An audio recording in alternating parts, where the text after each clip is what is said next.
പുത്രനും പരിശുദ്ധാത്മാവുമായ ത്രിയേക ദൈവത്തിന്റെ തിരുനാമത്തിന് എന്നേക്കും മഹത്വമുണ്ടായിരിക്കട്ടെ. ആമേൻ. കർത്താവിനാൽ ഏറ്റവും സ്നേഹിക്കപ്പെടുന്ന പ്രിയ സഹോദരങ്ങളെ, ഇന്ന് നമ്മുടെ വിചിന്തനത്തിനും ധ്യാനത്തിനുമായി നൽകപ്പെട്ടിട്ടുള്ള തിരുവചന ഭാഗം വിശുദ്ധ മത്തായി എഴുതിയ സുവിശേഷം 3-ാം അധ്യായം 1 മുതൽ 6 വരെയുള്ള വാക്യങ്ങൾ. യേശുവിന് വഴി കാട്ടാനായി അവിടുത്തെ മുന്നോടിയായി വന്ന സ്നാപക യോഹന്നാന്റെ ഈ പ്രഭാഷണം മാനസാന്തരപ്പെട്ട് യേശുവിലേക്ക് തിരിയുവാനായി ജനത്തെ ഒരുക്കുവാനായി ദൈവം അയച്ചവനാണ്. ഈ സ്നാപക യോഹന്നാന്റെ വരവിനെ കുറിച്ചും പ്രവാചകന്മാർ മുൻകൂട്ടി അറിയിച്ചിട്ടുണ്ട്. അത് യേശുവിനോട് ബന്ധപ്പെടുത്തിയാണ് പ്രവാചകന്മാർ അറിയിച്ചിട്ടുള്ളത്. പ്രത്യേകിച്ച് യെശയ്യാ പ്രവാചകന്റെ പുസ്തകം 40-ാം അധ്യായം 3-ാം വാക്യത്തിൽ പറയുന്നത്, ഇവനെ പറ്റിയാണ് യെശയ്യാ പ്രവാചകൻ വഴി ഇങ്ങനെ അരുളി ചെയ്യപ്പെട്ടത്: മരുഭൂമിയിൽ വിളിച്ചു പറയുന്നവന്റെ ശബ്ദം, കർത്താവിന്റെ വഴിയൊരുക്കുവിൻ, അവന്റെ പാതകൾ നേരെയാക്കുവിൻ.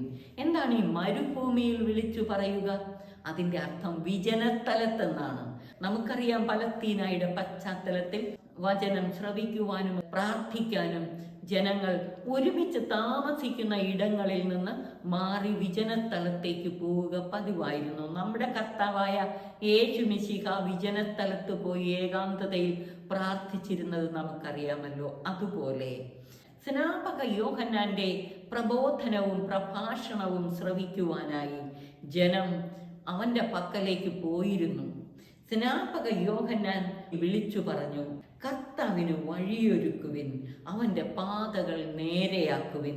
കർത്താവിന് വഴിയൊരുക്കുവാനും അവന്റെ പാതകൾ നേരെയാക്കുവാനുമായി വന്നവനാണ് യോഹന്നാൻ, യേശുവിന്റെ മുന്നോടിയായി വന്നവൻ. പ്രിയമുള്ളവരെ, ഇതിന്ന് നമ്മൾ ധ്യാനിക്കുമ്പോൾ യേശുവിന്റെ 1-ാം വരവിന് സ്നാപക യോഹന്നാൻ വഴിയൊരുക്കിയെങ്കിൽ, നമ്മൾ ഇന്ന് വഴിയൊരുക്കേണ്ടത് നമ്മുടെ കർത്താവിന്റെ 2-ാം വരവിനാണ്. നമ്മുടെ കർത്താവിന്റെ 2-ാം വരവിന് വഴിയൊരുക്കുകയും അവന്റെ പാതകൾ നേരെയാക്കുകയും ചെയ്യേണ്ടവരാണ്. ഈ സത്യം നമുക്ക് വിസ്മരിക്കാതിരിക്കാം. 4-5 വാക്യങ്ങളിൽ യോഹന്നാന്റെ പ്രത്യേകതകൾ എടുത്തു പറയുന്നു. യോഹന്നാൻ ഒട്ടക രോമം കൊണ്ടുള്ള വസ്ത്രവും അരയിൽ തോൽവാറും ധരിച്ചിരുന്നു. വെട്ടുകിളിയും കാട്ടുതേനുമായിരുന്നു അവന്റെ ഭക്ഷണം. വെട്ടുകിളി കാട്ടിൽ ലഭിക്കുന്ന ഒരെനം പഴം, വൃക്ഷങ്ങളുടെ ഫലങ്ങളും കാട്ടുതേനുമായിരുന്നു സ്നാപക യോഹന്നാന്റെ ഭക്ഷണം. ഇത് സൂചിപ്പിക്കുന്നത് താപസ ജീവിത ശൈലി. സ്നാപക യോഹന്നാൻ നാസീർ വ്രതം എടുത്തവനാണ്. കഠിന തപസ് ചെയ്ത് കർത്താവിന്റെ വരവിനു വേണ്ടി വഴിയൊരുക്കുന്ന അനേകർ നാസീർ വ്രതമെടുത്ത് ജീവിച്ചിരുന്നു ആ കാലയളവിൽ. സ്നാപക യോഹന്നാൻ നാസീർ വ്രതം എടുത്ത് കഠിന തപസ് ചെയ്ത് ജീവിതം ക്രിസ്തുവിന് വഴിയൊരുക്കുവാൻ സമർപ്പിക്കുകയായിരുന്നു. 5-ാം വാക്യത്തിൽ സ്നാപക യോഹന്നാന്റെ ദൗത്യത്തോട് പ്രതികരിച്ച ജനത്തിന്റെ ചിത്രം അവതരിപ്പിക്കുന്നു. ജെറുസലേമിലും യൂദയ മുഴുവനിലും ജോർദാന്റെ പരിസര പ്രദേശങ്ങളിലും നിന്നുള്ള ജനം അവന്റെ അടുത്തെത്തി. അവർ പാപങ്ങൾ ഏറ്റുപറഞ്ഞ് ജോർദാൻ നദിയിൽ വെച്ച് അവനിൽ നിന്ന് സ്നാനം സ്വീകരിച്ചു. സ്നാപക യോഹന്നാനിൽ ഏലിയായുടെ തീഷ്ണത ജനം ദർശിച്ചു. ജെറുസലേമിലും യൂദയ മുഴുവനിലും ജോർദാന്റെ പരിസര പ്രദേശങ്ങളിലും നിന്നുള്ള ജനം അവന്റെ അടുത്തെത്തി.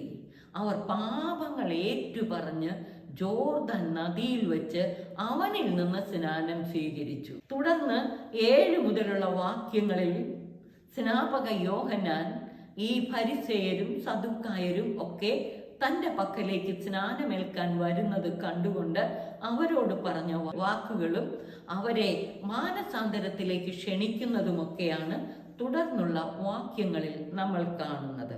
പ്രിയമുള്ളവരെ, ഇന്ന് ഇത് നമ്മൾ ശ്രവിക്കുമ്പോൾ ഒന്നാമതായിട്ട് നമ്മുടെ ഹൃദയങ്ങൾ യേശുവിന് വേണ്ടി ഒരുക്കാൻ, യേശു നൽകുന്നത് ആത്മാവിനാലും ജലത്താലുമുള്ള സ്നാനമാണ്, കേവലം ജലത്താലുള്ള സ്നാനമല്ല.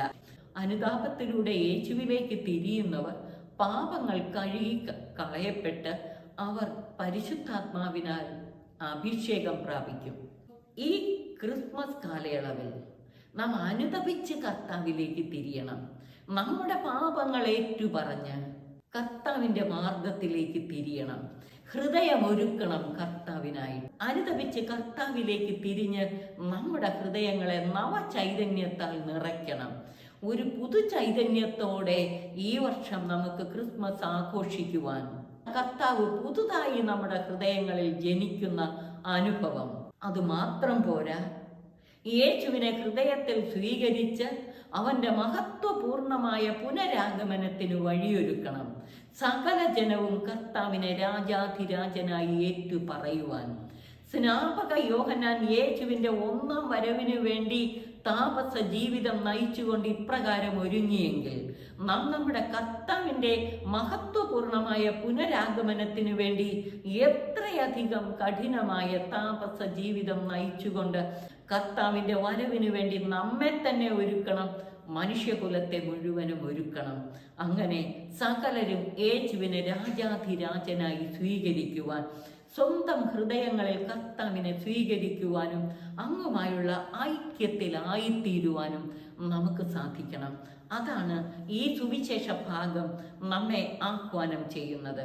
സ്നാപക യോഹന്നാന്റെ താപസ ജീവിത ശൈലി സ്വീകരിച്ചുകൊണ്ട് സകലരെയും കർത്താവിലേക്ക് നമുക്ക് ആകർഷിച്ചടിപ്പിക്കാം.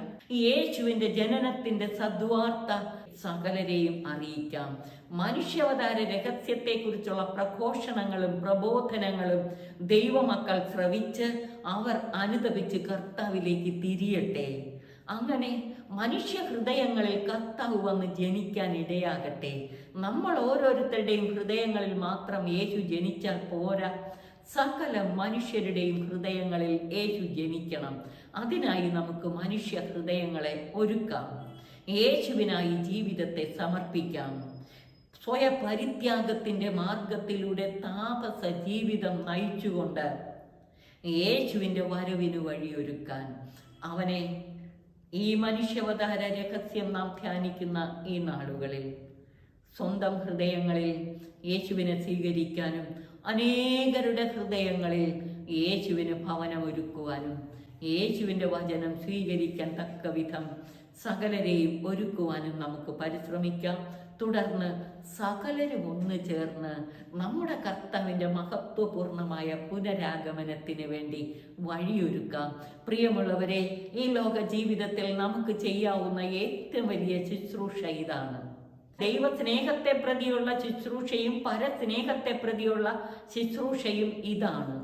നമ്മുടെ ഹൃദയങ്ങൾ കർത്താവിനായി ഒരുക്കി നവചൈതന്യത്താൽ നിറഞ്ഞിട്ട് സകലരുടെയും ഹൃദയങ്ങളെ കർത്താവിന് വേണ്ടി ഒരുക്കി എല്ലാവരെയും നവചൈതന്യത്താൽ നിറയ്ക്കുവാനും അങ്ങനെ ഭൂമുഖം നവീകരിക്കപ്പെടുവാൻ, ഒരു പുതിയ ആകാശവും ഒരു പുതിയ ഭൂമിയും നമുക്ക് ചുറ്റും രൂപപ്പെടാൻ, ദൈവവുമായുള്ള ഗാഢ ഐക്യത്തിൽ സകലരും ജീവിച്ചുകൊണ്ട് തിന്മയുടെ ആധിപത്യത്തെ തകർക്കാൻ, മാനസാന്തരപ്പെട്ട് സകലരും കർത്താവിലേക്ക് തിരിയുവാൻ, അങ്ങനെ അവിടുത്തെ മഹത്വപൂർണമായ പുനരാഗമനത്തിന് വഴിയൊരുക്കുവാനും നമുക്ക് പരിശ്രമിക്കാം. സർവശക്തൻ അതിനായി നമ്മെ അനുഗ്രഹിച്ച് ആശീർവദിക്കട്ടെ. പിതാവിനും പുത്രനും പരിശുദ്ധാത്മാവിനും സ്തുതി, ആദിമുതൽ എന്നേക്കും. ആമേൻ.